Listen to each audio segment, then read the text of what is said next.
Major Oberoi గారు నమస్తే sir. నమస్తే sir. Welcome to signature studios. Thank you.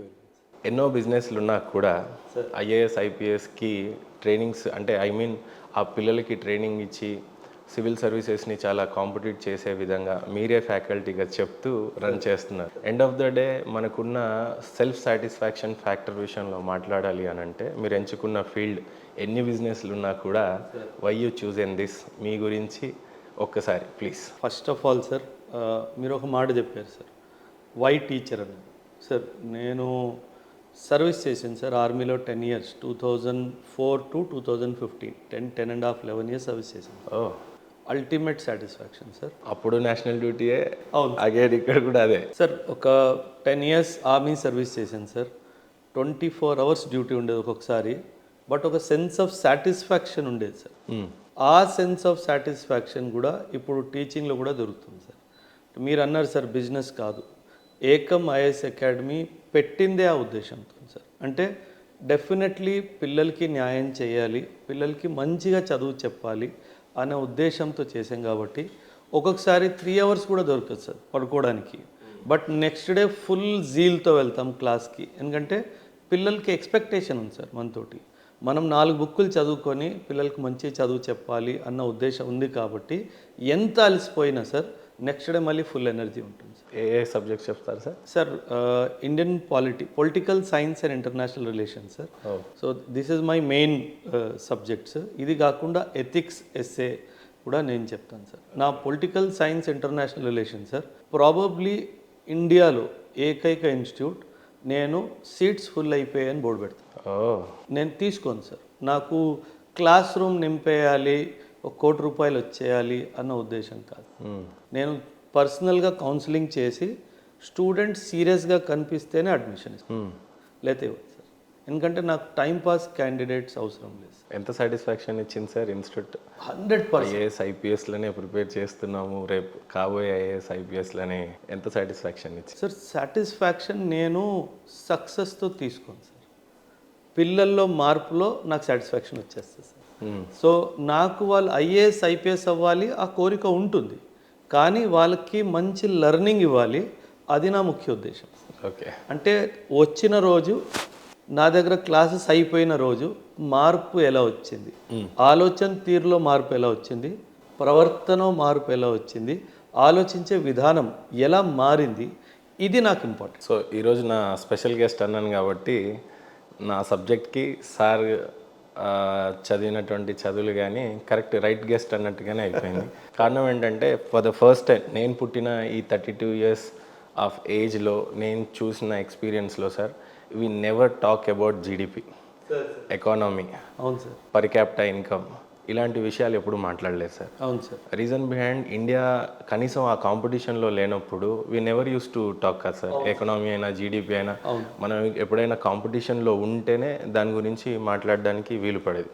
అలాంటిది ఇండియా 10th ర్యాంక్లో ఉన్న జీడిపి లాస్ట్ 10 years బ్యాక్ నేను మాట్లాడుతున్నాను. అంతకుముందు ఇండియా పరిస్థితి ఏంటి అనేది తర్వాత చూసినట్లయితే రీసెంట్ టైమ్స్లలో ఇండియా 4th ర్యాంక్కి వరల్డ్ వైడ్ జీడిపిలో చూసినట్లయితే వీఆర్ ర్యాంక్ ఎట్ 4th. అవును. మీరు కూడా నాకంటే ఏజ్లో పెద్దవాళ్ళు చిన్నవాళ్ళు తెలియదు, more than 10 years elder, but చాలా ఫిట్గా ఉన్నారు కాబట్టి సార్. గతంలో ఎప్పుడు even you suffer army also, but economy గురించి మనం ఆ కాంపిటీషన్లో ఉన్నట్టు కనిపించలేదు, ఎక్కడ మాట్లాడినట్టు కూడా నేను చూడలేదు సార్. అండ్ విచిత్రం ఏంటంటే రీసెంట్గా రోడ్ల మీద నేను చూసినట్లయితే ఆర్సీబీ గెలిస్తే క్రాకర్స్ కాల్చారు, అది ఇండియా క్రికెట్లో గెలిస్తే క్రాకర్స్. ఇట్స్ ఎ టీమ్, ఒక టీంతో గెలవడం, ఓడిపోవడం గెలవడం is fine. End of the day or nation means మనకు ప్రౌడ్గానే ఉంటుంది. జీడిపి అని అంటే దేశ చరిత్రలో పేదరికం నుంచి బయటికి రావటం, అందరికీ సరైన టైంలలో అన్నం అందటం. 4th ర్యాంక్లో ఉన్నామంటే ఎంతో కొంత పేదరికాన్ని నిర్మూలించి 4th ర్యాంక్కి రావటం అనేది. కానీ ఎవరు సెలబ్రేట్ చేయటం నేను చూడలేదు సార్. అసలు క్రాకర్స్ కొట్టారా లేదా, అసలు నిజంగా ఎక్కడన్నా ఎవరన్నా మాట్లాడారా? యంగ్స్టర్స్ ఫ్యాన్ బేస్ ఒక కోహ్లీకి ఉండటం, ఒక హీరోయిన్కి ఉండటం, తమన్నా లాంటి వాళ్ళకి, ఇంకెవరు చిరంజీవి లాంటి వాళ్ళకి ఉండడం తప్పులేదు, కానీ ఎందుకు అసలు దేశభక్తి మనుషుల్లో లేదా అనే భావన కూడా వచ్చింది. Not even single youngster has come up on the road and crackers కొట్టినట్టు కానీ ఏదో పైనుంచి కేంద్ర ప్రభుత్వం ఇస్తే చప్పట్లు కొట్టండి దీపాలు పెట్టండి అంటేనే చేస్తారేమో కానీ ఎందుకో వాలంటరీగా ఎవరు రాలేదు అని అనిపించింది. పర్సనల్గా before going in to the subject దీని మీద మీరేం చెప్తారు చెప్పండి sir youngsters. Sir first and foremost sir, GDP ఈ విషయాలు చాలా టెక్నికల్ సబ్జెక్ట్ సార్. కామన్ మ్యాన్కి ఇది అర్థం కాదు సార్. కామన్ మ్యాన్కి క్రికెట్ అర్థమైపోతుంది, కానీ జీడిపి అంటే ఏంటో అర్థం కాదు. గ్రాడ్యుయేట్ చదివినా సరే జీడిపి అంటే ఏంటో తెలియదు. That true. అంటే మీరు అన్నట్టు మీరు లాస్ట్ 10 years చూస్తున్నారు. బ్రిటిష్ వాళ్ళు 1947లో మనల్ని వదిలేళ్ళారు సార్. వాళ్ళు వచ్చినప్పుడు India was contributing almost 25% of the world GDP. అంటే almost number 1. 25%, obviously 25% of the world జీడిపిని తీసుకెళ్ళి 1947 వరకు 1%లో వదిలేశారు సార్. అంటే మన ప్రయాణము గత 75-76 సంవత్సరాల్లో from zero to hero sir. అంటే ఈరోజు 4th పొజిషన్లో ఉన్నాము. 4th పొజిషన్లో $4 trillion మనము క్రాస్ చేస్తున్నాం సార్. $4 trillion చాలా పెద్ద నంబర్ సార్. అండ్ బై 2028, నేను ఈరోజు 2025 కదా సార్, 2028 లోపల మనము 3rd largest అయిపోతాం GDP. By any chance you are pro to BJP or what? లేదు, జస్ట్ నేషన్ని ఉద్దేశించే చెప్తున్నారు. నేను ఓన్లీ బుక్స్, ఫిగర్స్, హిస్టరీ దాని డైమెన్షన్లో చెప్తున్నాను సార్. ఇది ఖచ్చితంగా జరుగుతుంది సార్. మన ముందు ఇంకా జర్మనీ ఉంది. మనం జపాన్ని దాటి 4వ పొజిషన్కి వచ్చాం సార్. జర్మనీ మనకు ముందుగా ఉంది. జపాన్తో పాటు ఉన్నామని చెప్పొచ్చా, క్రాస్ చేసాము అని చెప్పొచ్చు? ఆల్మోస్ట్ క్రాస్ అయిపోయింది. ఓకే, అయిపోయింది. అందుకే 4th పొజిషన్లో వచ్చాం సార్. మన ముందు అమెరికా, చైనా, జర్మనీ ఉన్నారు sir. So Germany by 2028 end లోపు జర్మనీని కూడా మనం క్రాస్ చేసేస్తాము అని అంచనాలు ఉన్నాయి సార్. ఓకే, ఇది నా వ్యక్తిగత అభిప్రాయం కాదు. I'm talking out of research document. So ఇదేమి గవర్నమెంట్కి పొగుడుతూ అన్నట్టుగా కాదు sir. This is going to happen. కాకపోతే మనకి చైనాకి చాలా గ్యాప్ ఉంది సార్. సో సార్ ఇంకో విషయం ఏంటంటే, మనం చైనాతో కంపేర్ కూడా చేసుకోకూడదు సార్. అది చాలా పెద్ద తప్పు. ఎందుకంటే China is not a democratic country sir. మన దేశంలో ఒక ఇండస్ట్రీ పెట్టాలంటే ఎన్ని పర్మిషన్లు, ఎన్ని చుట్లు తిరగాలి ఆఫీస్కి. చైనాలో అలా కాదు సార్. చైనా ప్రభుత్వానికి, చైనా ప్రజలకి మధ్యలో ఒక ఒప్పందం ఉంది సార్. యాక్చువల్లీ మీ ప్రజలు కూడా, మీ ఆడియన్స్ కూడా ఇది చాలా క్లారిటీ తెస్తుంది. ఎందుకు అంటే చైనా ఏమంటుందంటే సార్, సింపుల్, వాళ్ళ ప్రజలకి నేను నీకు ఫుడ్ ఇస్తా, నేను నీకు ఉద్యోగం ఇస్తాను, నేను నీ హెల్త్ చూసుకుంటాను, నీకు ఎడ్యుకేషన్ చూసుకుంటాను, నేను ఏం చేసినా నువ్వు నోరు తెరవడానికి వీలు, ఇది నాకు వదిలే, అంతే. సో అక్కడ డెమోక్రసీ లేదు సార్. ప్రభుత్వం ఏం చేసినా సరే ప్రజలు దాన్ని ప్రొటెస్ట్ చేయడానికి వీల్లేదు సార్. సో ప్రభుత్వానికి ఒక క్లీన్ స్లేట్ దొరికింది సార్. అక్కడ కోర్టులు కంట్రోల్లో ఉన్నాయి, జనాలు కంట్రోల్లో ఉన్నారు. ఇంకా విచ్చడివిల్గా చేసుకోవచ్చు కదా సార్. ఇక్కడ మీరు తెలుసు, ఒక ఫ్యాక్టరీ పెట్టాలి, ఒక ఇండస్ట్రీ పెట్టాలంటే ఎన్ని పర్మిషన్లు కావాలి, పర్మిషన్స్ కావాలి, ఎన్విరాన్మెంట్ క్లియరెన్సెస్ ఎన్ని కావాలి. అక్కడ ఇలాంటివి ఏం లేదు. కోర్టు కూడా జోక్యం చేసుకుంటుంది. అవసరం అయినప్పుడల్లా కోర్టు కూడా జోక్యం చేసుకుంటుంది. ఇంకా ప్రతిపక్షాలు కేసు వేసినప్పుడు ఖచ్చితంగా దాన్ని ఆపాల్సిందే. ఉదాహరణకు ఇప్పుడు రేవంత్ రెడ్డి గారు మొన్న HCA ల్యాండ్ది 400 acres నేను మంచి చేయాలని చూస్తున్నానయ్యా, చట్టపరంగా కోర్టులో గెలిచే వచ్చి ఆ తర్వాత నేను స్టార్ట్ చేస్తున్నానంటే అన్ని పార్టీలు పడ్డాయి. దాంట్లో నిజం ఎంత అబద్ధం ఎంత అనే దానికన్నా వర్క్ అయితే ఆగింది. కరెక్ట్ మీరు చెప్పారు. కంచా గచ్చిబౌలి అన్నది అక్కడ ప్రాబ్లం కదా సార్. కాకపోతే అదే చెప్తున్నాను కదా సార్, చైనాకి ఏంటంటే, మీరు బీజింగ్ ఒలింపిక్స్ హిస్టరీ విన్నారో లేదో సార్. ఒలింపిక్స్ చేయాలి అంటే విశాలమైన స్టేడియంస్ అవన్నీ కావాలి సార్. హిస్టరీలో మీరు బీజింగ్ చూసుకుంటే, ఇప్పుడు మనకు అమీర్పేట్లో ఎలా ఉంటాయి, హాస్టల్ ఇరుగ్గా ఉంటాయి కదా సార్. అండ్ ముంబైలో ధారావి ఎలాగైతే ఉందో అదేవిధంగా బీజింగ్, హాంకాంగ్ అన్నవి చాలా ఇరుగ్గా ఉన్న దేశాలు సార్.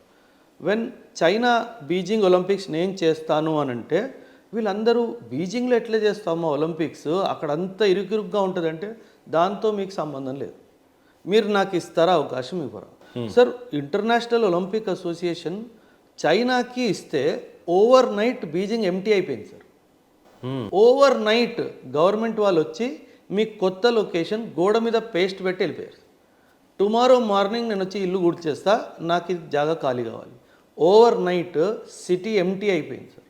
అది చైనా. మన దగ్గర అది సాధ్యమా సార్? హైవే మధ్యలోకి వెళ్ళి ఉంటుంది. ఎందుకంటే కోర్టు ఉంది, డెమోక్రసీ ఉంది, అది ఒక విధంగా మంచిదే సార్. లోకల్ లీడర్ కూడా ఉన్నాడు, లోకల్ లీడర్స్ కూడా ఉన్నారు కూల్చొనియాడు ఆయన, నావాడు అని అంటారు. నా వాళ్ళు. సో ఆ డైమెన్షన్లో మనం చైనాతో కంపేర్ చేసుకోవడానికి లేదు. సో మనకి చైనాకి గ్యాప్ ఇంకా పెరుగుతుంది తప్ప జీడిపి విషయంలో అది తగ్గే అవకాశం అయితే ఖచ్చితంగా లేదు. సో మనం అలా థర్డ్ పొజిషన్లో అలా ఉండిపోతాం.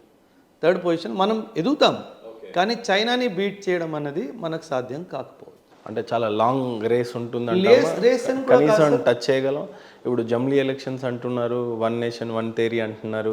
బహుశా ఇవన్నీ ఆ కాంపిటీషన్ కోసమే ముందస్తు ప్రణాళికలు నరేంద్ర మోడీ గారు చేశారనొచ్చా? రెండోది, చాలా రాష్ట్రాల్లో ఎలక్షన్స్ ఎప్పుడు పడితే అప్పుడు వస్తున్నాయి కాబట్టి డెవలప్మెంట్కి అడ్డుగా ఉన్నాయి, స్కీమ్స్కి అడ్డుగా ఉన్నాయి, చట్టాలకి లోబడి ఉండాలి. కాబట్టి మనం ఖచ్చితంగా జమ్లీ అయితేనే కరెక్ట్. గతంలో కూడా జరిగినాయి అని అన్నారు, కాంగ్రెస్ హయాంలో 2-3 టైమ్స్ జరిగినాయంట. వన్ నేషన్ థియరీ అనేది ఎక్కువగా మాట్లాడుతున్నాడు. ఇప్పుడు రేషన్స్ దేశవ్యాప్తంగా వన్ నేషన్ వన్ రేషన్ చేశారు, అండ్ ట్యాక్సేషన్ కూడా వన్ నేషన్ వన్ ట్యాక్స్ అనే చెప్పారు. ఈరోజు వన్ నేషన్ వన్ ఎలక్షన్స్ అని అంటున్నారు. ఈ అన్నీ కూడా నిజంగానే చైనాతో కాంపిటీట్ చేయడానిక, ఎకానమీలో మనం ఉన్నాము, ఈ కాంపిటీషన్ రేస్లో ఉన్నాము, వాళ్ళు గ్రహించి చేస్తున్నటువంటి ఇదా? ఏ రకంగా దీన్ని చూడవచ్చు? జీడిపి థర్డ్ ప్లేస్కి ఉండిపోతాము అనే మీ theory I can accept it, but from 10 to 4th ప్లేస్కి వచ్చాము. అది ఎట్లాంటి వనరులను వీళ్ళు యూజ్ చేసుకున్నారు? అంటే త్రూ ట్యాక్సేషన్నే compulsory all nations will move forward, but ఆ ట్యాక్సేషన్ని పెంచుకునే పద్ధతులు జనాలకి యూజ్ అవ్వకుండా, ఇన్ఫర్మేషన్ పెరగకుండా, రేట్స్ ద్రవ్యోల్బణం అన్ని దృశ్యాన్ని పెట్టుకొని చేసేటువంటి ఎకనామీ. ఫ్రమ్ 10 నరేంద్ర మోడీ హయాంలోనే 10 నుంచి 4th వచ్చింది కాబట్టి ఇలా మాట్లాడాల్సి వస్తుంది. Not about party, but we are a nation. And దేశాన్ని ప్రేమించే వాళ్ళు ఎవరైనా సరే ఈ ఎంజాయ్మెంట్లో మాట్లాడతారు, దే లవ్ ఇట్ అనే ఆ ఇదిలో అడుగుతున్నాను. 10 to 4th రావటం ఇండియా, ఇది నిజంగా ఎలా సాధ్యమైంది? ఏ రకమైనటువంటి అటెంప్ట్స్ ఇస్తే వీఆర్ ఎట్ $4.19 trillion రీచ్ అయ్యాం? వెరాజ్ ఇండియన్ కరెన్సీలో చెప్పాలంటే 178 లక్షల కోట్ల ఎకానమీ మనది ఈరోజు. సో ఎలా ఇది సార్? మీరు 2014 to 2024 మధ్యలో కోవిడ్ వచ్చింది అన్న విషయం మర్చిపోయారు సార్. అంటే 2-3 years మళ్ళీ అవి కూడా పోయినాయి. కోవిడ్ రాకపోతే మనం 21-22లో ఇది సాధించాల్సింది. కోవిడ్ లాంటి ఇబ్బందులు వచ్చినా సరే వాటిని కూడా ఎదుర్కొని మనం ముందుకు వచ్చాము అంటే చెయ్యాలి, సాధించాలి అనే ఒక ఆలోచన ఉంది కాబట్టి సార్. అంటే నేను పొలిటికల్గా మాట్లాడట్లేదు సార్, యాజ్ ఏ నేషనలిస్ట్గా మాట్లాడుతాను. నా దేశం ఈరోజు పాకిస్తాన్ నా మీద యుద్ధానికి వస్తే నేను తిరిగి యుద్ధం చేస్తాను. ఇది నేను 2008లో పాకిస్తాన్ మన మీద ముంబైలో అటాక్ చేస్తే మనం ఏం చేసాం సార్? ఏమీ చేయలేదు సార్. 160 మందికి పైగా చనిపోయారు సార్. 20 మంది చనిపోతే నేను ఇంట్లోకి వెళ్ళి నిన్ను కొట్టాను. అంటే నాకు ఆ స్పిరిట్ ఆఫ్ నేషనలిజం ఇప్పుడు వచ్చింది సార్. అండ్ మీరు ఒక మాట అన్నారు, మనకు చైనాతో కాంపిటీషన్ లేదు సార్. ఇది మనం చాలా క్లియర్గా అర్థం చేసుకోవాలి. మనకి మనతోనే competition. What I'm today I should be better tomorrow అన్న ఒక ఆలోచన మోదీ గారిలో కానీ, నేషనల్ లీడర్షిప్లో కానీ, స్టేట్ లీడర్షిప్లో కూడా ఉంది సార్. సో దీనివల్ల దేశం ముందుకెళ్తుంది సార్. దేశం అంటే ఏంటి సార్? కలెక్షన్ ఆఫ్ స్టేట్సే కదా. స్టేట్స్ గ్రో అవుతే నేషన్ గ్రో అవుతుంది. Nation is a collection of state spirit. అందుకే మనం కాన్స్టిట్యూషన్లో కూడా అంటాము, India is a federal country with a unitary tilt అని చెప్పేసి అంటాం. సో మన రాష్ట్రాలు బాగుపడితేనే మన దేశం బాగుపడుతుంది సార్. సో ఖచ్చితంగా రాష్ట్రాల కాంట్రిబ్యూషన్, మన తెలంగాణ కానీ, ఆంధ్ర కానీ, వీళ్ళ contribution in the national growth చాలా ఎక్కువ ఉంది సార్. అంటే the way IT is coming up in our 2 states ఇంకా ఎక్కడ లేదు sir. We are the biggest service providers to the country. ఎక్కడ లేని వాళ్ళు హైదరాబాద్లో వచ్చి ఇక్కడ ఉద్యోగం చేస్తున్నారు సార్. ఎందుకు చేస్తున్నారు? ఎందుకంటే ప్లాట్ఫామ్ మనం అందించాం కాబట్టి.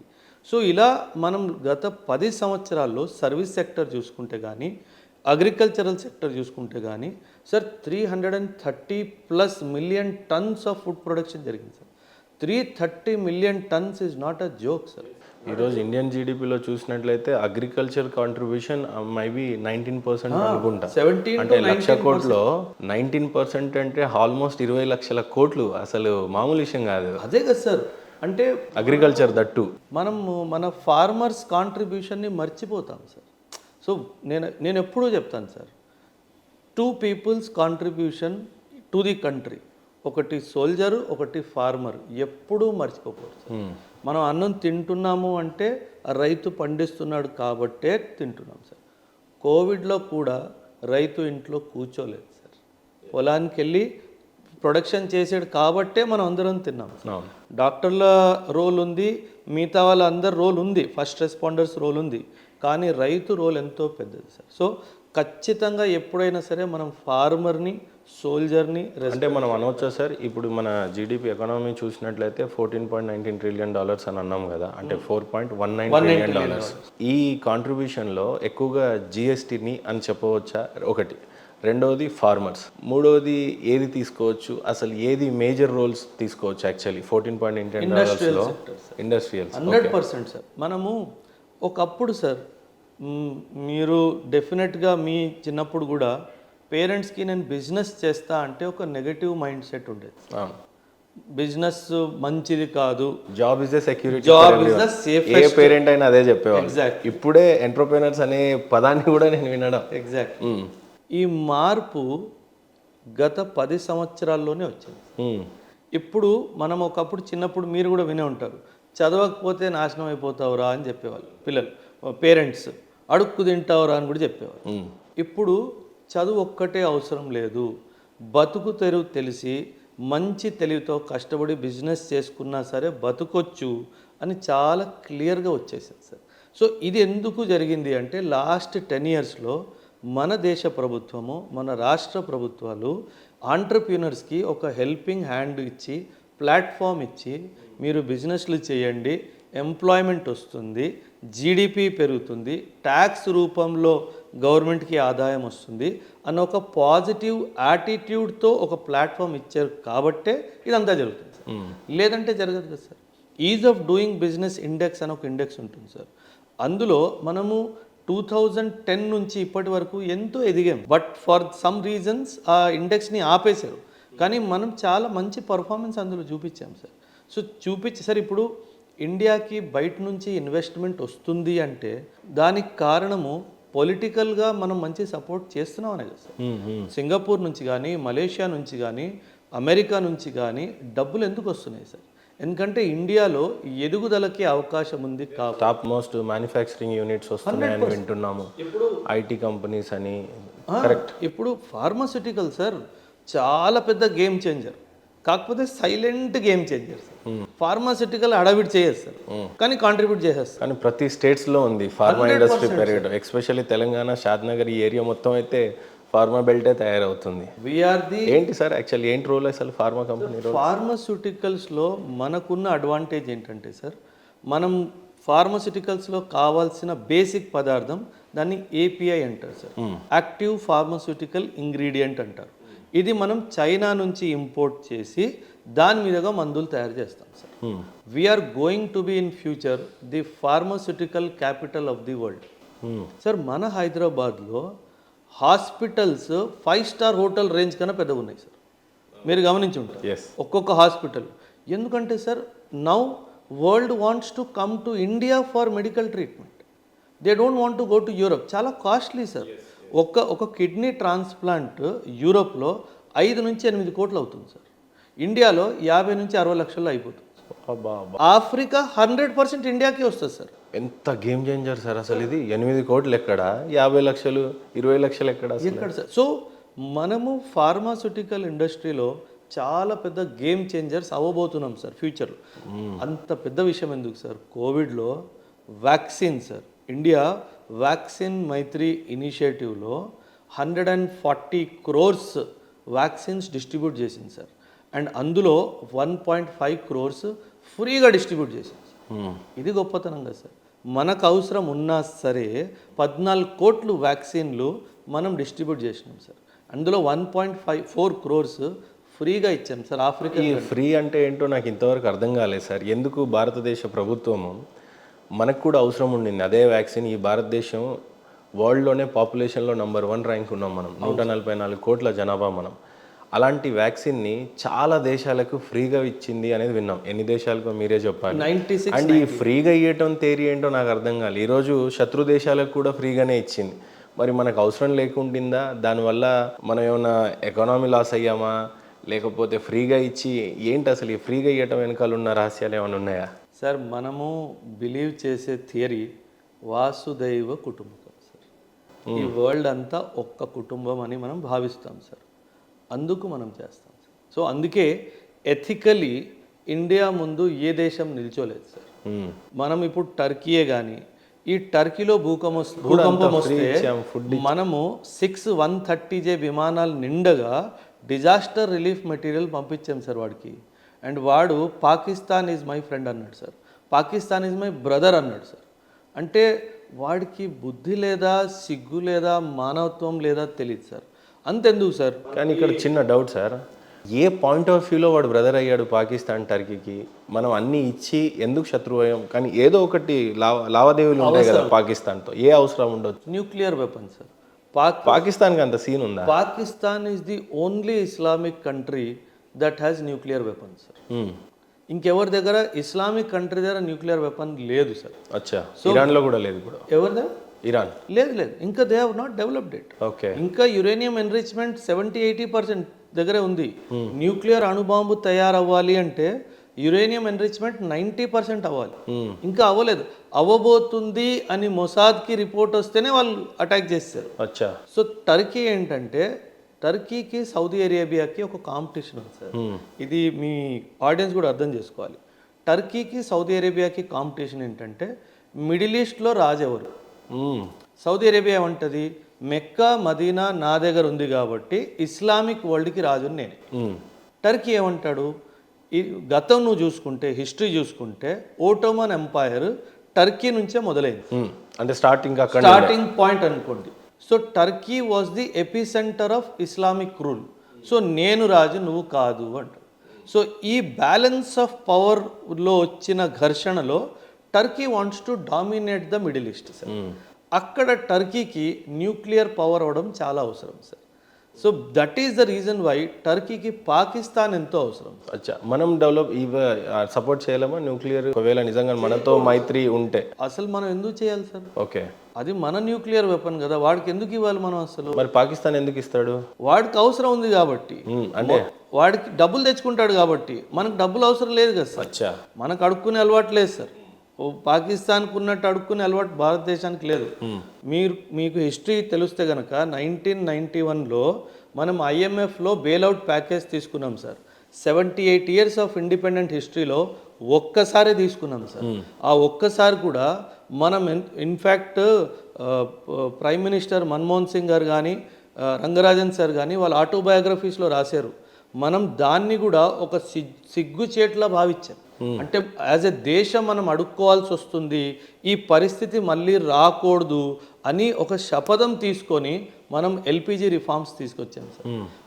మనకి ఇచ్చిన గడువు ముందే ఆ లోన్ తిరిగి ఇచ్చేసాం సార్. IMF దగ్గర తీసుకున్నాం సార్. IMF దగ్గర, ఇంటర్నేషనల్ మానిటరీ ఫండ్ దగ్గర ఆ డబ్బు తీసుకున్నది తిరిగి ఇచ్చేయడమే కాకుండా టైంకి ముందే తిరిగి ఇచ్చేసాం. అదే కాకుండా ఇప్పుడు ఇండియా IMFకి డబ్బులు ఇస్తుంది, ఇంకెవరికైనా కావాలంటే నువ్వు ఇచ్చుకో. ఇలాంటి చెయ్యి ఇలాగైంది సార్. ఎందుకయింది? ఒక ఆలోచన, పాజిటివ్ ఆలోచన, నేను ఇంకోసారి పరిస్థితి చూడకూడదు సార్. ఈరోజు నా దగ్గర ఫారెక్స్ రిజర్వ్స్ $660 బిలియన్ ఉన్నాయి సార్. పాకిస్తాన్ దగ్గర $12 బిలియన్ ఉన్నాయి సార్. వాడు నా మీద పోటీకి వస్తాడేంటి సార్? 60 times ఎక్కువ. మనం అసలు పోటీ ఎక్కడుంది సార్? సో ఇదంతా సార్ మీరు, నేను కొంచెం హిస్టరీలో BCలో తీసుకెళ్ళిపోతాను సార్. అర్థశాస్త్ర అని ఒక బుక్ రాశారు సార్, చాణక్య కౌటిల్య గారు ఒక బుక్ రాశారు అర్థశాస్త్రలో. He talks about Saptanga theory sir. Saptanga theory అంటే ఎనీ స్టేట్కి 7 అంగాలు ఉంటాయి. స్వామి అంటే రాజు, అమాత్య మినిస్టర్స్, జనపాద టెరిటరీ, దుర్గ ఫోర్ట్, కోశ ట్రెజరీ, దండ ఆర్మీ. ఆర్మీ తర్వాత పెట్టాడు మిత్ర అలై పార్ట్నర్. ఆర్మీకి ముందు కోశ పెట్టాడు సార్. అండ్ చాలా క్లియర్గా రాశాడు, నీ ఆర్మీ స్ట్రాంగ్గా ఉండాలి అంటే ముందు నీ డబ్బు బలం స్ట్రాంగ్గా ఉండాలి. ఆర్థికంగా ఉంటేనే కదా సార్ ఆర్మీ స్ట్రాంగ్గా ఉండేది. India follows the Saptanga theory in letter and spirit. ఇది పాకిస్తాన్ వాళ్ళకి అర్థం కాదు సార్. వీళ్ళు ఆర్మీ అంటారు, ఆర్థికంగా శూన్యం సార్. ఆర్థికంగా పాకిస్తాన్ ఈరోజు శూన్యం. డబ్బులు ఎవరన్నా మన కటోరాలో వేస్తే తినే పరిస్థితి వాళ్ళది. మనం ఇస్తున్నాము, వాడు తీసుకుంటున్నాడు సార్. అంటే చూడండి, అదే 1947లో నేను పుట్టాను, అదే 1947లో నువ్వు పుట్టావు. సో నేను అదే చెప్తున్నాను సార్, ఇండియాకి చైనాతో కానీ, పాకిస్తాన్తో కానీ, అమెరికాతో కానీ ఎవరితో కాంపిటీషన్ లేదు సార్. మనకి మనతోనే కాంపిటీషన్. నేను ఈరోజు ఎలా ఉన్నానో రేపు ఇలా ఉండకూడదు. మీరు వరల్డ్ బ్యాంక్ది రీసెంట్గా ఒక రిపోర్ట్ వచ్చింది సార్. ఆ రిపోర్ట్ ప్రకారంగా చూడండి సార్, ఎంత పెద్ద అచీవ్మెంటో. మనం ఇండియన్ ఎకానమీ $4.19 ట్రిలియన్ ఎదిగినప్పుడు ఖచ్చితంగా భారతదేశంలో ఉన్న పేదరికం కూడా నిర్మూలన జరగాలి అని అంటారు. అవును సార్. నిజంగానే ఇప్పుడు ఒక వరల్డ్ బ్యాంక్ రిపోర్ట్ వచ్చిన దాని ప్రకారంగా చూసినట్లయితే 27,000 crores కుటుంబాలు పేదరికం నుంచి బయటికి వచ్చాయి అని అంటున్నారు. లేదా అప్పట్లో 27% ఉన్న పేదరికం ఈరోజు 5%కి తగ్గింది. అంటే అంతమంది పేద ప్రజలు బయటికి వచ్చారు అని అంటున్నారు. ఏం థియరీ అసలు? ఎవరికైనా అర్థమవుతుందా ఇది? కొద్దిగా అర్థమయ్యేలాగా చెప్పండి. అసలు పేదరికాన్ని తగ్గించడం ఏంటి, ఈ జీడిపి లేకపోతే మనం చేసిన ఎకానమీ అచీవ్మెంట్కి కొద్దిగా డీటెయిల్గా చెప్పండి సార్. చెప్తాను. మీరు బాగా రీసెర్చ్ చేసి వచ్చారు సార్. అంటే నాకంటే బాగా రీసెర్చ్ చేసి వచ్చారు, అది నాకు అర్థమవుతుంది sir. Recent world bank report ప్రకారంగా 2 విషయాలు మనం గమనించాల్సింది సార్. ఇది బీజేపీ రిపోర్ట్ కాదు, మన గవర్నమెంట్ రిపోర్ట్ కాదు. మనం మన డబ్బా కొట్టుకోలేదు సార్. వరల్డ్ బ్యాంక్ అనే సంస్థ ఇచ్చిన రిపోర్ట్ సార్. గత 10 సంవత్సరాల్లో భారతదేశంలో 27 కోట్ల మంది పావర్టీ నుంచి బయటకు వచ్చారు అని చెప్పి. ఇది one of the greatest achievement sir. మనం ఎందుకు దీని గురించి మాట్లాడుకోవట్లేదు నాకు అర్థం కావట్లేదు. మీరు అన్నట్టుగా ఆర్సీబీ గెలిచింది, దాని మీద మాట్లాడుతున్నాము, రోడ్ షోస్ జరుగుతున్నాయి, కానీ దీని మీద రోడ్ షో ఎందుకు జరగట్లేదు నాకు అర్థం కావట్లేదు sir. Sir 27 crores people extreme poverty నుంచి బయటకు వచ్చారు అంటే చాలా పెద్ద. 27 crores అంటే ఆల్మోస్ట్ అండి, నాకు తెలిసి ఒక 6-7 రాష్ట్రాలు, 6-7 రాష్ట్రాల పాపులేషన్ అంత జనాభా ఇండియాలో పేదరికంలో మగ్గిపోతుంటే వాళ్ళకి ఏదో జీవనోపాధి ఈరోజు అదే పేటిఎంలు, యూపీఐలు, చిన్న కర్బూజ అమ్ముకునే వాడి దగ్గర, బఠానీ అమ్ముకునే వాడి దగ్గర ఉన్నాయి అని అంటే ఇది దానికి కూడా ఇంటర్లెక్ అయి ఉండొచ్చేమోనని నా ఉద్దేశం సార్. కూరగాయలు రోడ్డు మీద మనం ఎక్కడైనా టోల్ గేట్స్ పక్కన ఆపినా కూడా ఆయన దగ్గర ఎన్ని కూరగాయలు ఉన్నా యూపీఐ అయితే ఉంటుంది. అలా బయటికి వచ్చిందే. మరి ఈ పేదరికం నుంచి బయటికి రావటం అంటే ఏంటి? అంతకుముందు తినడానికి లేదని అర్థం చేసుకోవాలి. ఎలా సార్ దీన్ని? సార్ దీని క్యాలిక్యులేషన్ వరల్డ్ బ్యాంక్ ఒక క్యాలిక్యులేషన్ వాడుతుంది సార్. ఓవరాల్గా ఇది ఏం చేస్తుందంటే బాటంలో ఉన్న 26-28 కంట్రీస్ యావరేజ్ ఎక్స్పెండిచర్ తీస్తుంది సార్. ఓకే. దీన్ని మనము మన ఇండియా వరల్డ్ బ్యాంక్ క్లాసిఫికేషన్లో లోవర్ మిడిల్ ఇన్కమ్ కంట్రీస్లో వస్తుంది సార్. ఈ లోవర్ మిడిల్ ఇన్కమ్ కంట్రీస్లో ఎవరైతే రోజుకి $3.65ని మనం ఇండియన్ రూపీస్లో కన్వర్ట్ చేసుకొని ఎవరైతే ఇంతగానం సంపాదిస్తున్నారో ఎవ్రీడే మినిమం 400-500 రూపాయలు అనుకోండి సార్. దీనికి పైన ఉన్న వాళ్ళు అబౌవ్ ది పావర్టీ లైన్, దీనికి కింద ఉన్న వాళ్ళు బిలో ది పావర్టీ లైన్. ఈ రిపోర్ట్ ప్రకారంగా మీరు అన్నట్టుగానే ప్రస్తుతం ఇండియాలో ఓన్లీ 5.3% జనాభా మాత్రమే ఈ కేటగిరీలో ఉంది, కింద కేటగిరీలో ఉంది. ఖచ్చితంగా ఏదో ఒక రోజు వీళ్ళందరూ కూడా పైకి రావాలి. ఇదే మన కలెక్టివ్ స్పిరిట్ ఉండాలి సార్. సార్ మనము 1947లో మనకి స్వతంత్రం వచ్చింది అని అంటాం సార్, కానీ నాకు ఇంకొక క్యాలిక్యులేషన్ ఉంది సార్. ఏ రోజైతే ప్రతి ఒక్కడు కడుపు నిండా తిని పడుకుంటాడో ఆ రోజే మనకి నిజమైన స్వాతంత్రం వచ్చింది సార్. అది that has to be the spirit. ఎందుకంటే మనకు ఆ రెస్పాన్సిబిలిటీ ఉంది సార్. మాట్లాడడానికి చాలా ఈజీగా ఉంటుంది, కానీ పూట కూడా గడవకుండా ఉండే ఫ్యామిలీస్ గురించి ఏసీలో కూర్చుంటే మాట్లాడే తెలియదు. నిజంగా మీరు అన్నట్టు అందరూ 3 పూటలు తిని పడుకుంటే దట్స్ ట్రూ ఇండిపెండెన్స్. అదే కదా సార్. ఇప్పుడు నేను అదే చెప్తున్నాను కదా సార్. ఈ నేపథ్యంలో మన కాంపిటీషన్ అసలు లెక్కే లేదు కదా సార్. మనమే కాంపిటీషన్. పాకిస్తాన్లో చాలామంది ఎక్స్ట్రీమ్ పావర్టీలో వెళ్ళిపోయారు ఈ 10 సంవత్సరాల్లో. ఈరోజు ఇదే రిపోర్ట్ ప్రకారంగా 44.5 or 44.6% పాకిస్తాన్ పాపులేషన్ ఎక్స్ట్రీమ్ పావర్టీలో ఉంది. 44. నేను జోక్ చేయట్లేదు. ఇంకేం బతుకులు సార్, 50% మొత్తం కంట్రీ ఇంకా ఇలానే దరిద్రంలో ఉంటే ఇంకేంటి వెళ్ళిపోయింది. That's what. నా పుట్టినరోజు తినడానికి కూడా గడవదు కదా సార్. అప్పుడు అదే కదా వచ్చింది బాధ సార్. పాకిస్తాన్ ఎందుకు ఇండియా మీద అటాక్ చేస్తుంది? ఇది ఇవన్నీ చేయకపోతే వాళ్ళ జనాభా పాకిస్తాన్ని ప్రశ్నిస్తుంది కదా సార్. వాళ్ళేమో అంత ఎదుగుతున్నారు, వాడేమో మూన్ మీద వెళ్తున్నాడు, నువ్వు మాకేమి ఇచ్చావు, తినడానికి 2 పూటలు ఫుడ్ ఇవ్వట్లేదు నువ్వు నాకు. సో ఇవన్నిటి నుంచి వాళ్ళ మైండ్ని డైవర్ట్ చేయడానికే కదా సార్ యుద్ధాలు చేస్తారు. అంటే ఇక్కడ వన్ నేషన్ థీరీలో ఇంటింటికి రేషన్ ఇవ్వటం అనేది ఒక గవర్నమెంట్ అసలు ఎంత పెద్ద ఇనిషియేటివ్ అని అర్థం చేసుకోవాలి సార్ దాన్ని. సార్ ఏదో ఫ్రీగా బియ్యం ఇచ్చేస్తున్నాడు అని అనుకుంటున్నాం, కానీ పేదరిక నిర్మూలన అని అంటే 5% అంటే నాకు తెలిసి అది కూడా కొంత బెగ్గర్స్ కూడా లేకుండా అవుతారేమో ఇన్ ఫ్యూచర్. అలా అండం తప్పు, అడుక్కు తినేవాళ్ళని, కానీ దేవుడు ఇచ్చిన శాపం అనొచ్చో మరి ఏంటో తెలియదు, కానీ బట్ అది కూడా ఉండదేమో సార్ నిజంగా. ఉండదు సార్, అప్పుడే కదా సార్ నా రియల్ ఇండియా. పేదవాడు ఉంటే పర్లేదు సార్, ఎందుకంటే పేదరికం ఉండకపోవడం అన్నది ఒక యూటోపియన్ కాన్సెప్ట్, అది జరగదు. ఖచ్చితంగా సమాజంలో కింద మీద ఉంటారు, కాకపోతే ఎక్స్ట్రీమ్ పావర్టీలో ఎవరు ఉండకూడదు అన్నది నా ఆశ సార్. ఓకే, అంటే 2 పూటలైనా తిని పడుకొని పొద్దున్న లేచి మళ్ళీ పనికి వెళ్ళి మళ్ళీ ఇంటికి వస్తే 2 పూటలు తినడానికి ఉండాలి సార్. అది మన లక్ష్యం ప్రస్తుతానికి సార్.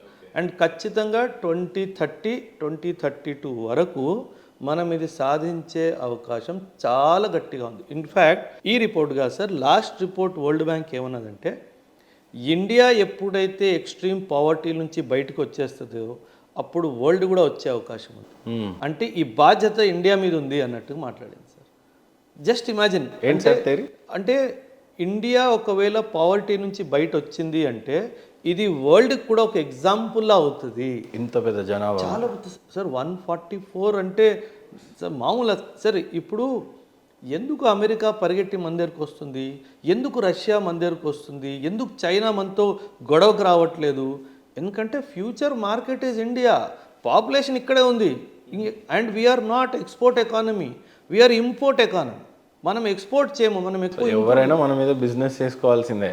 100 సార్ బిజినెస్ ప్రాస్పెక్ట్స్ వచ్చే 50 సంవత్సరాలు 60 సంవత్సరాలు మాత్రము ఒక రేంజ్లో భూమిలో ఉంటాయి సార్.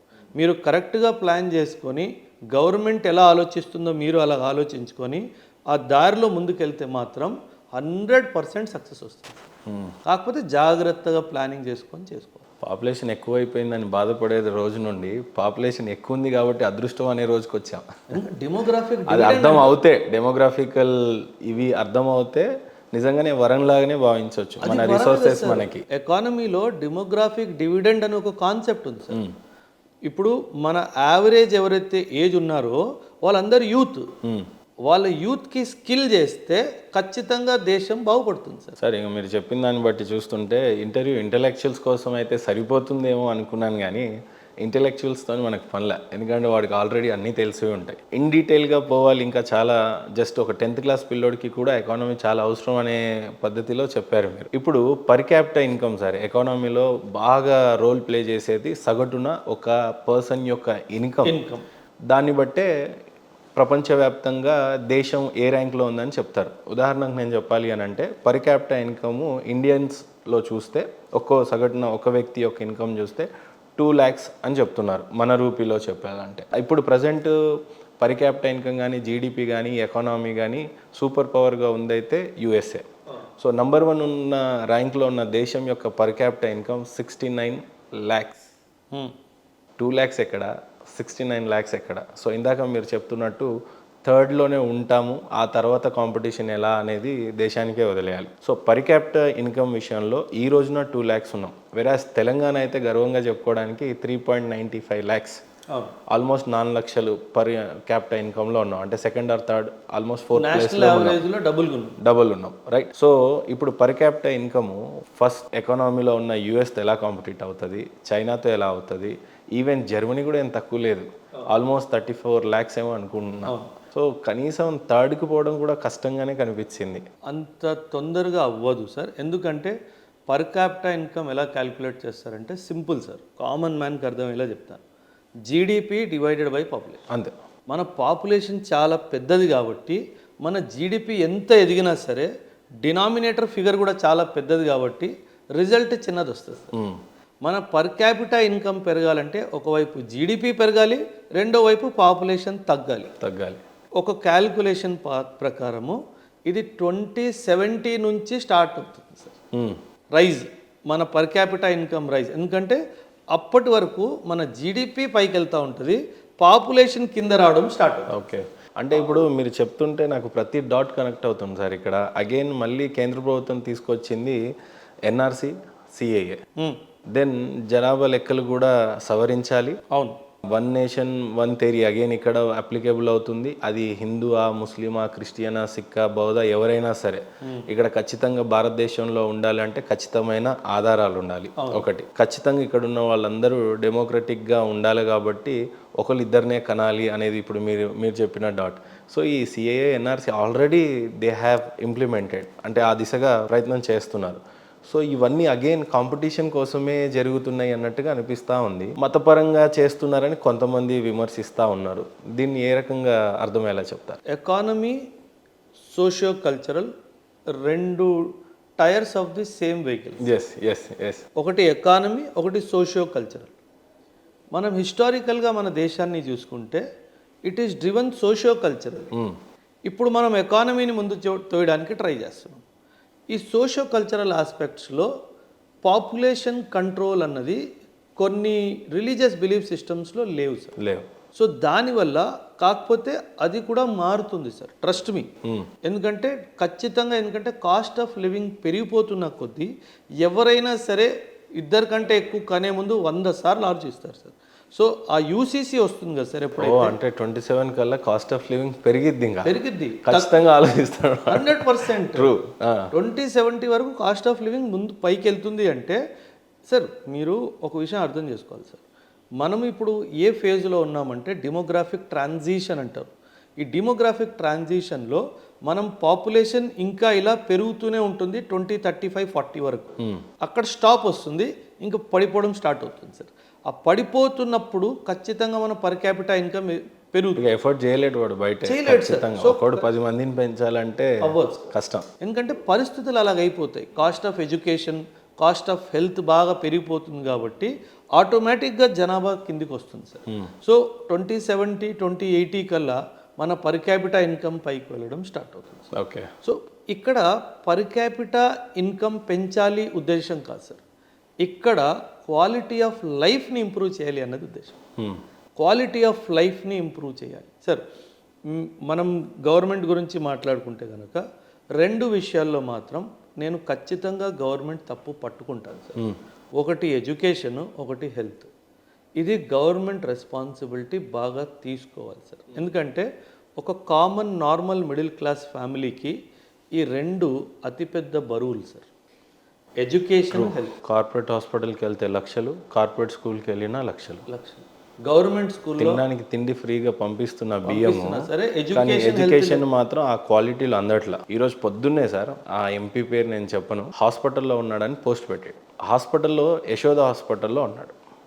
ఆయన ఏమని పోస్ట్ పెట్టాడంటే వాళ్ళ పిఏ పెట్టినట్టున్నాడు. ఆయనకి పెట్టడం రాదు, ఎలాగో ఈరోజు అంతా పిఆర్ఓ సిస్టంలో పెట్టుకున్నారు. హాస్పిటల్లో ఉంటూ కూడా ఎడతెగక ప్రజాపాలన చేసి అందరి యొక్క బాగోగులు చేసుకుంటున్నాడు అని అన్నాడు. కానీ నాకు బాధ అనిపించింది ఏంటంటే, నువ్వు కార్పొరేట్ హాస్పిటల్లో ఇన్సూరెన్స్ ఏదో క్లెయిమ్ చేసుకొని 20-30 లక్షల బిల్ అయినా నువ్వు బయటికి వచ్చేస్తావు హ్యాపీ. ఒక్కనా ఎంపీ, ఒక్కనా ఎమ్మెల్యే కూడా గవర్నమెంట్ హాస్పిటల్లో ఉంటూ పెట్టాలి ఆ పోస్ట్. పెట్టలేదేంటా అని కొద్దిగా చిందించిన, నేను కింద కమెంట్ కూడా పెడదాం అనుకున్నా, కానీ దీనివల్ల ఒరిగేది ఏమీ లేదు అనిపించింది. సో మీరు అన్నట్టు ఆ నేషనలిస్ట్ భావాలు వస్తే ఎడ్యుకేషన్ అనేది నిజంగా ఈరోజు ఎంటర్ప్రెనర్స్ని తయారు చేయాలన్నా ఏం చేయాలన్నా ఎడ్యుకేషన్ మీదనే ఆధారపడింది. రెండవది వైద్య. ఏదైనా ఇరిగినప్పుడు చేసినప్పుడు ఎవడైనా ఎమోషనల్గా ఏడుస్తూ కూర్చుంటాడు బయట, లోపట్ల పైగా బిల్ వస్తుంది. నేను ఒక మాట చెప్తాను, ఎమోషనల్గా చాలా టచ్ చేశారు sir. Very very very important sir. ఇప్పుడు బ్యూరోక్రాట్ సార్ నేను తయారు చేస్తున్నాను. నేను నా పిల్లలకి ఎప్పుడు ఒక మాట చెప్తాను సార్, మీరు ఐఏఎస్ ఆఫీసర్ అయిన రోజు మీ లిస్ట్ ఆఫ్ డైలీ డ్యూటీస్లో ఒక ఎడ్యుకేషన్ని, ఒక హెల్త్ని టచ్ చేయాలి. As a district collector, if you go and visit Gandhi hospital once in a month, ఆ హాస్పిటల్ దశ మారిపోతుంది సార్. మీరు ఈరోజు ఉన్న పలంగా గాంధీ హాస్పిటల్కి వెళ్ళి అక్కడ మార్చరీ చూస్తే కనుక మీరు కళ్ళు తిరిగి పడిపోతారు సార్. అంటే ఏంటి సార్ పరిస్థితి? చాలా అసలు బాగాలేదు సార్. అంటే గవర్నమెంట్ హాస్పిటల్ ఎలా ఉండాలి sir? Government hospital, government school sir. ప్రతి పెద్ద పొలిటికల్ లీడరు గవర్నమెంట్ స్కూల్ నుంచే వచ్చాడు సార్. కార్పొరేట్ స్కూల్ నుంచి పెద్ద లీడర్ ఇప్పుడు దాకా రాలేదు సార్. మేబీ వచ్చే జనరేషన్లో రావచ్చేమో, కానీ మనం ఫ్రీడమ్ స్ట్రగుల్ కూడా చూసుకుంటే కనుక గవర్నమెంట్ స్కూల్లో చదువుకున్న వాడే అక్కడి దాకా వెళ్ళాడు సార్. అంటే మన రియల్ టాలెంట్ పూల్ అక్కడ ఉంది. సో ఖచ్చితంగా టీచర్స్ని గవర్నమెంట్ స్కూల్లో ప్రధానమంత్రి ఈరోజు మీరు బికాస్ కార్పొరేట్ మీకు ఒక విషయం చెప్తాను సార్. కార్పొరేట్ స్కూల్లో సెల్ఫిష్నెస్ నేర్పిస్తారు సార్, గవర్నమెంట్ స్కూల్లో దేశభక్తి నేర్పిస్తారు సార్. అది తేడా సార్. ఆ గవర్నమెంట్ స్కూల్లో నువ్వు మంచి ఇన్ఫ్రాస్ట్రక్చర్ ఇస్తే కనుక ఎక్సలెంట్ రిజల్ట్ వస్తుంది సార్. డైనమైట్స్ తయారవుతారేమో. కావాలి దేశానికి డైనమైట్. అందరూ నేను బయటికి వెళ్ళిపోయి యూఎస్లో ఎంఎస్ చేసుకుంటా, నేను అక్కడ కంపెనీ సెట్ చేసుకొని కోట్లు సంపాదించుకుంటా, దేశానికి ఏమొచ్చింది సార్? ఐఐటి ఐఐఎమ్స్లో చదువు చెప్తున్నారు, గవర్నమెంట్ ఇన్స్టిట్యూషన్స్, ఒక్కడు ఇండియాలో ఉండట్లేదు, అందరు వెళ్ళిపోతున్నారు. నాకేం దొరికింది? నా దేశానికి ఏం దొరికింది సార్? సో ఖచ్చితంగా గవర్నమెంట్ స్కూల్స్లో మాత్రం ఇంప్రూవ్మెంట్. మీరు చెప్పిన తర్వాత ఇంకో డాట్ అయితే చాలా క్లారిఫికేషన్ అర్థమైంది సార్. గవర్నమెంట్ స్కూల్స్ ఆ రూరల్ బ్యాక్గ్రౌండ్ నుంచి వచ్చిన వాడు లీడర్ అయ్యాడు కంపల్సరీ. అందరు రూరల్ బ్యాక్గ్రౌండ్ నుంచే వచ్చిన వాళ్ళని చూశాను. ఐఐటి నుండి వచ్చిన ప్రతివాడు Google CEO, Microsoft CEO, Virtusa, అది ఇది ఇది అనే ఉన్నారు. ఎలాగో క్వశ్చన్ అక్కడికే వచ్చింది, కానీ ఓపెన్గా అడిగేస్తాను నేను సార్. భారతదేశంలో ఉన్నటువంటి డైనమైట్స్ CEOస్గా బయట ఉన్న ప్రపంచవ్యాప్తంగా ఉన్నారు. క్వశ్చన్ చాలా స్ట్రైట్గా అడగాలి అని అంటే, ప్రపంచవ్యాప్తంగా ఉన్న టాప్ MNC కంపెనీస్లలో ఇండియన్సే 20 మెంబర్స్ ఉన్నారంట, టాప్ మోస్ట్ కంపెనీస్లలో. వాళ్ళకు ఉండాల్సిన దేశభక్తి ఏంటి? వాళ్ళు బయట దేశాల్లో ఉంటూ వాళ్ళ ఎకానమీలో తోడవుతున్న కంపెనీస్లో నంబర్ 1, నంబర్ 2 గేమ్స్లలో వాళ్ళు ఉన్నారు.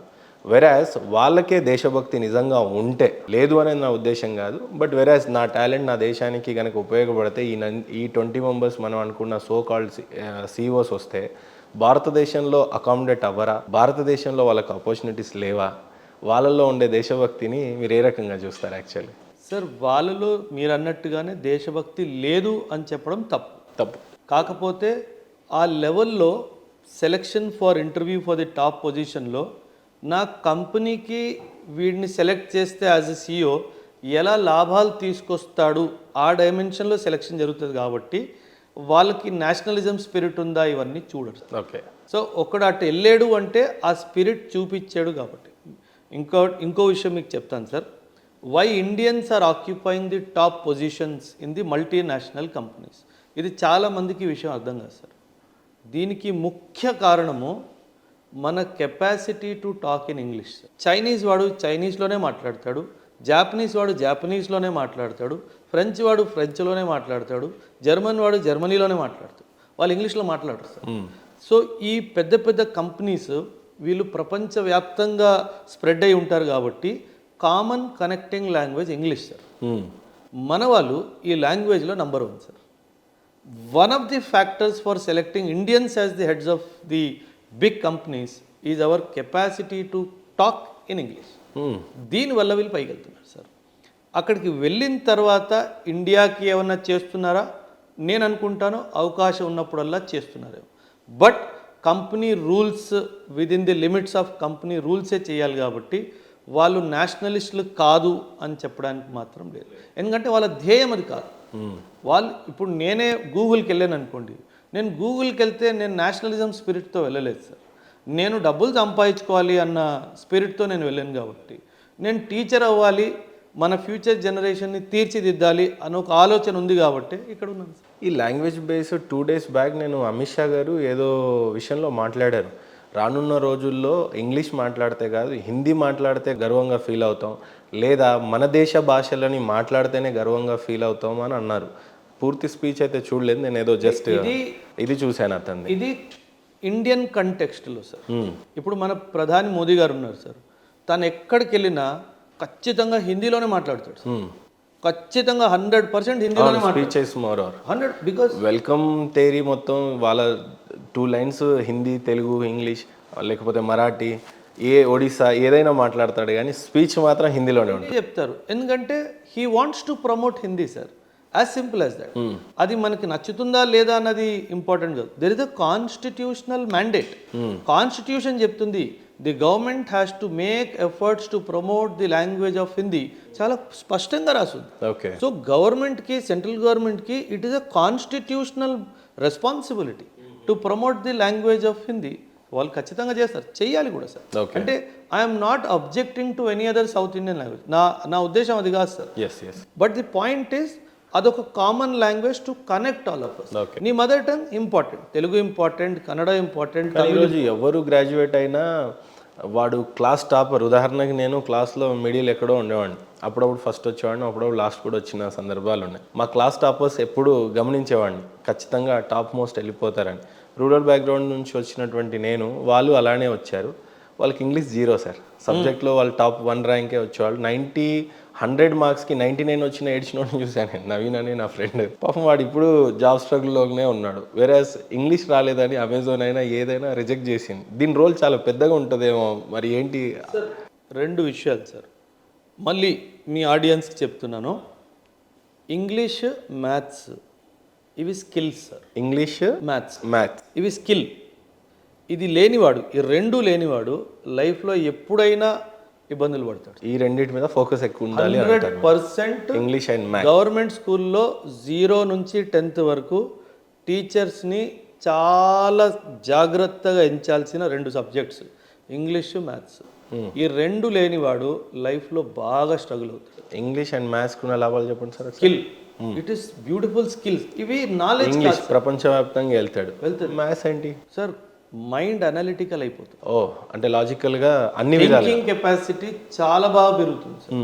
ప్రాబ్లం ఏమవుతుందంటే స్కూల్స్లో అండ్ ఎర్లీ స్టేజెస్ ఆఫ్ కాలేజెస్లో మ్యాథ్స్ని కూడా బట్టి చేయించడానికి ట్రై చేస్తాం. అక్కడ పోతుంది సార్. మార్క్స్ కోసం వచ్చే అంటే వాడికి 40 మార్కులు వచ్చినా పర్లేదు, కానీ అనలిటిక్గానే ఉండాలి. అప్పుడు క్వాలిటీ పర్సన్ బయటకు వస్తాడు sir. So that is where the సొసైటీలో మ్యాథ్స్, ఇంగ్లీష్ ఉన్న వాడిని ఎవ్వరూ ఆపలేరు సార్. Trust me. వాడికి వేరే సబ్జెక్ట్ జాగ్రఫీ, హిస్టరీ తెలియకపోయినా వాడు ఖచ్చితంగా దర్జాలా బతుకుతాడు సార్. ఇంగ్లీష్, మ్యాథ్స్ ఈ రెండు రావాలి సార్, చాలా ఇంపార్టెంట్ సార్. ఇప్పుడు చూసినట్లయితే ఎకానమీ మీద ఇప్పటిదాకా మాట్లాడాం మనం. ఎలాగో ఎడ్యుకేషన్ మీదకి వచ్చారు కాబట్టి ఎడ్యుకేషన్ విషయంలో లాస్ట్ మొన్న పెట్టిన 34 లక్షల కోట్ల బడ్జెట్లో 50,000 కోట్లు ఎడ్యుకేషన్ బడ్జెట్ మీదనే పెట్టింది కేంద్ర ప్రభుత్వం. వెరాజ్ తెలంగాణ విషయానికి వస్తే 5,000 కోట్ల బడ్జెట్ పెట్టింది. ఇక్కడ 3 లక్షల కోట్ల బడ్జెట్లో 5,000 కోట్లు పెట్టి, ఈ 5,000 కోట్లు దేనికి వాడతారయ్యా అని అంటే కొత్త పీజీలు, గురుకులాలు ఏవో కడతారు అని చెప్పేసి. ఎగ్జిస్టింగ్లో ఉన్న వాళ్ళకి బెంచ్లు లేవు, బోర్డులు లేవు, శాలరీస్ టైంకి లేవు, పౌష్టికాహారం కొన్ని చోట్ల అందుతున్నాయి, మంచి పేరే ఉంది, కానీ కొన్ని రీసెంట్గా పాయిజన్ అయిపోయింది ఫుడ్ అని అంటున్నారు. So these are the budgets. కేంద్రం 50,000 కోట్లు పెడితే ఇక్కడ 5,000 కోట్లు పెట్టింది. ఇది మనకు దీంతో సంబంధం లేదు.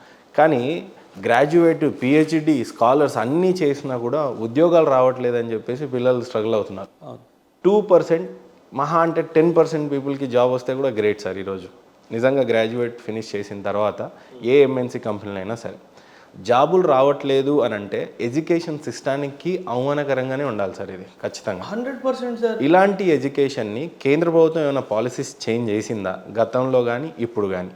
రానున్న రోజుల్లో ఎలాంటి ఎడ్యుకేషన్ సిస్టమ్ అయితే బాగుంటుంది సార్? ఒక విషయం సార్, నేను ఎల్కేజీ నుంచి గ్రాడ్యుయేషన్ వరకు అంటే 12 సంవత్సరాలు స్కూల్లో, 5 నుంచి 6 సంవత్సరాలు కాలేజీలో, అంటే 18 సంవత్సరాలు నాకు చదువు చెప్పారు సార్. చదువు అయిపోయిన తర్వాత ఉద్యోగానికి ఇది పనికిరాదు, ఇంకో చదువు చదవాలని చెప్పి మాట్లాడారు సార్. ఈ చదువు ఉద్యోగానికి పనికిరానప్పుడు ఈ చదువు నాకు ఎందుకు ఇచ్చారు?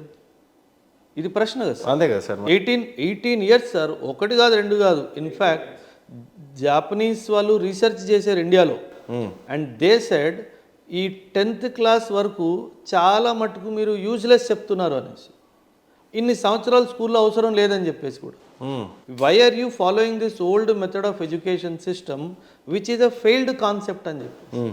మీరు 5th నుంచి 10th వరకు దీనిని కట్ షార్ట్ చేసి 2-3 ఇయర్స్లో క్లబ్ చేయొచ్చు అంటున్నారు. సో దిస్ ఈజ్ వేర్ మనం మొత్తం కూర్చొని చాలా అగ్రెసివ్ డెసిషన్ రావాలి సార్.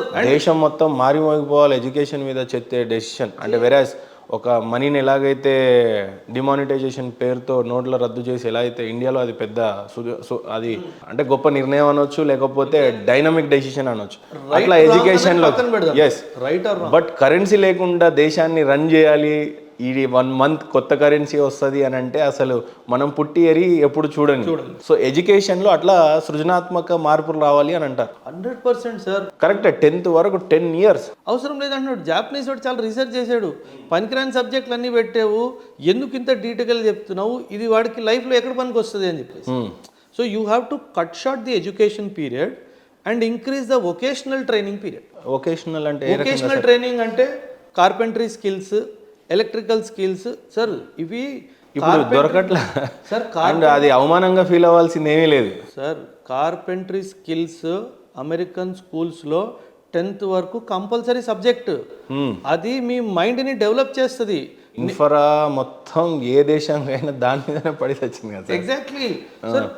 మీరు ఒక పిల్లవాడికి ఒక హెక్సా బ్లేడ్ ఇచ్చి వుడ్ లాగిచ్చి దీంతో టేబుల్ తయారు చేయరా అంటే వాడు మైండ్ అప్లై చేయాలి. మైండ్ అప్లై చేస్తే ఉపయోగపడిద్ది వానికి, అది వాడికి డెవలప్ అవుతుంది sir. It will develop your normative capacity. అందుకే కార్పెంటరీ స్కిల్స్. అందుకు మీరు యూట్యూబ్లో కొన్ని వీడియోస్ చూసి ఉంటాడు. ఒక మనిషి ఇల్లంతా తయారు చేసుకుంటాడు. మనోళ్ళు బీటెక్ ఎలక్ట్రికల్ ఇంజనీరింగ్ బల్బు మార్చడం రాదు. షాక్ వస్తుందని ఇప్పటికీ భయం వాడికి కటింగ్ ప్లేయర్ పట్టుకోవాలంటే. వాడి ఎడ్యుకేషన్ ఎక్కడ? ఎందుకంటే నా ఎడ్యుకేషన్ సిస్టంలో వొకేషనల్ ట్రైనింగ్ లేదు సార్. కానీ ఇక్కడ ఒకటి గమనించాలండి ఆడియన్స్ కూడా, టు బి వెరీ ఫ్రాంక్, ఒక గూగుల్ లాంటి సంస్థ, అమెజాన్ లాంటి సంస్థ ఏర్పడాలి అని అంటే ఖచ్చితంగా ఫస్ట్ ఇన్ఫ్రాన్ డెవలప్ చేశాకే కుర్చీలు, టేబుళ్ళు, స్లాబ్లు, ఫర్నిచరు, ఈ కంప్లీట్ ఇంటీరియర్ అంతా అయ్యాకనే ఎంప్లాయీస్ని హైర్ చేయడం కానీ ఏదైనా కానీ జరుగుతుంది. వాడికైనా అది కాస్టింగే. రేపు నువ్వు ఇల్లు కట్టాలన్నా నీకు కావాల్సింది అదే ఇంటీరియరు, అదే ఆక్సాబ్లెటు, అదే టేబుల్ తయారీ. ఇది నీకు అప్పటి నుంచి అర్థమవుతుంది అని అంటే you will see a very beautiful interior. Sir interior కాదు సార్, ఎనీథింగ్ మనిషిలో మార్పు వచ్చేస్తుంది సార్. మీరు రిజల్ట్ అంటున్నారు, నేను లోపలిది అంటున్నాను. ఓ ఇంటర్మీడియట్ పిల్లాడు నిజంగా 10 days హాలిడేస్ ఉందంటే వాడు ఇలాంటివి ఇంట్లో చేస్తుంటే నిజంగా అసలు ఎంత ఇది సార్. అది పిచ్చి యూట్యూబ్ వీడియోలు, ఇన్స్టాగ్రామ్లు వదిలేసి, బెట్టింగ్ యాప్లు వదిలేసి ఇవి చేసుకుంటే డబ్బులు రావా సార్? ఇట్లా కాలేజ్ నుంచి రిటర్న్ వచ్చిన తర్వాత 3 రోజుల్లో ఒక టేబుల్ తయారు చేసుకుంటే 8,000 రావా సార్? 3 రోజుల్లో 8,000 రావా సార్ చెప్పండి. అంటే ఎడ్యుకేషన్లో ఎన్ని మార్పులు రావాలి సార్? 1,00,000 మార్పులు చేయొచ్చు sir. This is what China has done.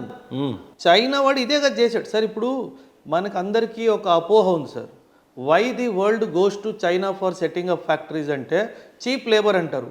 అది false statement. Labour is very costly in China. It is not cheap, it is very costly. But the labour is highly skilled in China. వాడు ఈ sofa, నేను కూర్చున్న sofa 3 గంటల్లో తయారు చేస్తాడు.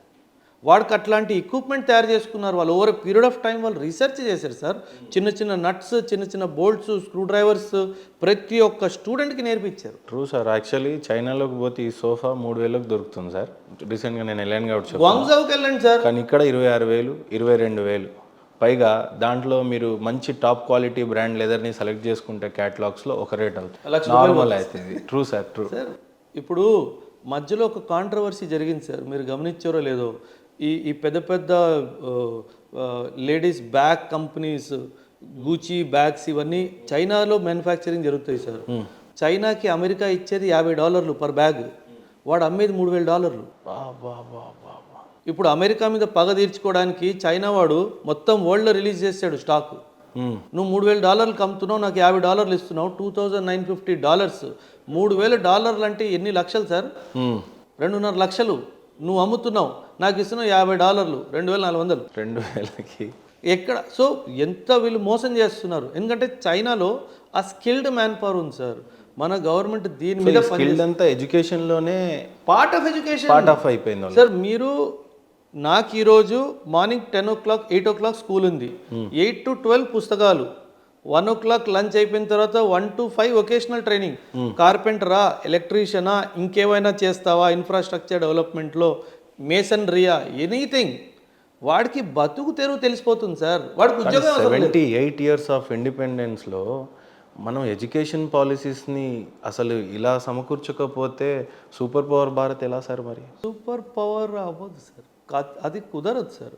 మనము ఆలోచించే తీరు మార్చాలి, మన గమ్యాన్ని మార్చాలి, లక్ష్యాన్ని మార్చాలి. పోనీ గత ప్రభుత్వము కాంగ్రెస్, ఇక్కడ మనం పాలిటిక్స్ మాట్లాడట్లే, 60 years పాలించింది అని చెప్తారు అటు ఇటుగా.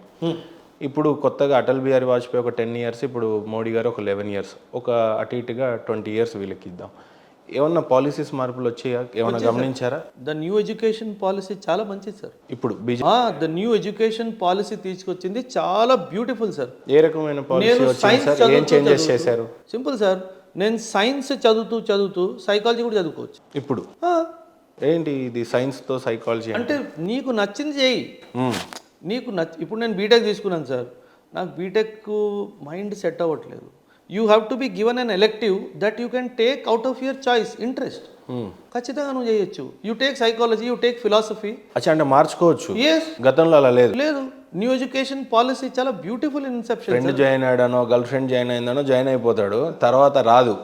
ఐటీ స్కిల్స్ ఉండవు ఇంటికి. 85% of the BTech graduates are unemployed after BTech. Unemployed after BTech. BTech చదివిన వాళ్ళు 85%. నేను అంటే 1,00,000 మందిలో 85,000 మంది గాలిగే. ఉద్యోగాలు వెరాజ్ డిగ్రీ మరి ఏదైనా అదే కదా. డిగ్రీ దొరుకుతుంది, సంవత్సరానికి 2 లక్షలు ఫీజు కడుతున్నాం, కానీ 20,000 ఉద్యోగం రాలేదు సార్. 20,000 ఉద్యోగాన్ని నేను ఉద్యోగంలా భావించాను. ఫస్ట్ ఆఫ్ ఆల్ అంతే. నేను సంవత్సరానికి 2 డైలీ వేజెస్ కూలీకి అయినా వచ్చేస్తుంది సార్. అది వస్తుంది కదా సార్. డ్రైవర్కి వస్తుంది 20-25,000 వస్తుంది కదా సార్. మీ డ్రైవర్ పొద్దున్న సాయంత్రం చేస్తే 25,000 ఇస్తారు. అవును. దానికి బీటెక్ చేయాల్సిన అవసరం వచ్చింది మరి. వాడికి డ్రైవింగ్ నేర్పిస్తే డొనేషన్ కూడా ఈ రోజు 20 లక్షలు సార్. ఒక్కొక్క బీటెక్ కాలేజ్లో ఇయర్లీ 3-4 lakhs ఫీజ్ సార్. లేదు సార్, ఎందుకంటే ఎడ్యుకేషన్ సిస్టంలో మార్పు రావాలి. అంటే ఇక్కడ MBBS చదివినోడు కనీసం క్లినిక్ అయినా పెట్టుకొని బతికేస్తాడు. ఇంకో విషయం సార్, ఇంకో పెద్ద స్కామ్ ఉంది. కాలేజెస్ వాళ్ళు 100% ప్లేస్మెంట్ అంటారు. చాలా కాలేజెస్ చూస్తాను. నేను చెప్తాను సార్ మీకు, ఇది చాలా పెద్ద స్కామ్ సార్. ఎందుకు స్కామ్ అంటున్నానంటే, నేనే స్టూడెంట్ సార్, నాకు బీటెక్ తర్వాత నాకు ప్లేస్మెంట్లో కూర్చోవాలని లేదు సార్. నేనే స్టూడెంట్, మీరు ప్రిన్సిపాల్. నేను మీ దగ్గరకు వస్తాను సార్, నాకు ప్లేస్మెంట్లో కూర్చోవాలని లేదు, నేను కాంపిటేటివ్ ఎగ్జామ్స్కి ప్రిపేర్ అవుదాం అనుకో, సివిల్స్కి. మీరు నన్ను పెనాల్టీ కట్టమంటారు. బికాస్ నా వల్ల మీ ప్లేస్మెంట్ పర్సంటేజ్ పాడవుతుంది. వెళ్ళాడు కాంపిటేటివ్కి, ఎస్ఐకో, సివిల్కో, గ్రూప్కో, దేనికో. So you will ask me to pay penalty for it. అదేం లెక్క సార్? ఎట్లా సార్, కొద్దిగా అర్థమయ్యేలా చెప్పండి. వీళ్ళకి ఏంటంటే సార్, కాలేజ్కి అడ్మిషన్స్ ఏ బేసిస్ మిస్ అవుతాయంటే, మా దగ్గర బీటెక్ చేస్తే మీకు ఖచ్చితంగా ఉద్యోగం ఇస్తాము. ఉద్యోగం ఇస్తాను అని అన్నావు, కానీ ఎలాంటి ఉద్యోగం ఇస్తావు, జీతం ఎంత ఉంటుంది, పొజిషన్ ఏముంటుంది, ఏం పని చేయాలి, నువ్వేం మాట్లాడలేదు. నువ్వు ఒక కంపెనీతో టైఅప్ చేసుకుంటావు, వాడు వస్తాడు, ఇంటర్వ్యూ చేస్తాడు, తీసుకెళ్ళిపోతాడు. ఉద్యోగం ఇవ్వడు. It is called benching process. నీకు వెయిటింగ్ లిస్ట్ లో పెట్టి వదిలేస్తాడు. అచ్చా, కొందరు ఇంటర్న్షిప్ అని చెప్పి కూడా మోసం చేసేస్తారు. ఒక 6 నెలలు 3 నెలలు వాడేదో నామకే వస్తే వాడతాడు, వీడేదో చేస్తాడు. 100% placement target achieved, next admission done, వీడు పాపం ఉద్యోగం కూడా లేకుండా పోయింది. నా దగ్గర వచ్చి ఏడుస్తారు సార్ పిల్లలు.